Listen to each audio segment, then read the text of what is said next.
தமிழ் உறவுகளுக்கு அன்பு வணக்கம். இன்னைக்கு எத பத்தி பார்க்க போறோம் அப்படின்னு பார்த்தோன்னா, தமிழ் தேசியம் சீமான் அப்படின்னு சொன்னாவே, இந்த ஊடகங்கள் எப்பொழுதும் அவர புறக்கணிக்கிறது, அவருடைய செய்திய பெருசா போடுறதில்ல. ஏதாவது ஒரு கன்டென்ட் அது எப்படின்னா, ஒரு பேசுபொருளா இருக்கக்கூடியது மிகப்பெரிய ஒரு போராட்டத்திலயோ, மக்கள் பிரச்சனையோ இருந்ததுன்னா, அது பேசுபொருளாகாது. அவர் ஏதோ ஒரு கதை சொல்றாரு, ஏதோ ஒரு வியப்புக்குரிய, ஒரு ஆச்சரியத்துக்குரிய, ஒரு நகைச்சுவைக்குரிய ஒரு விஷயத்த சொன்னார்ன்னா, அது மிகப்பெரிய பேசுபொருளாக்கிக் கொள்கிறார்கள்.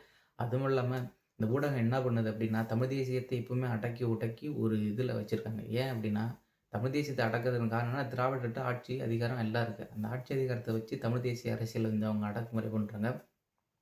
அப்படி அவங்க அடக்கு எப்படி பண்ணாலும் சரி, உணர்வுள்ள தமிழ் மக்கள் 36,00,000 பேர் நாம் தமிழர் கட்சிக்கு வாக்களித்து அங்கீகரிக்கப்பட்ட மாநில கட்சியாக ஆகியாச்சு.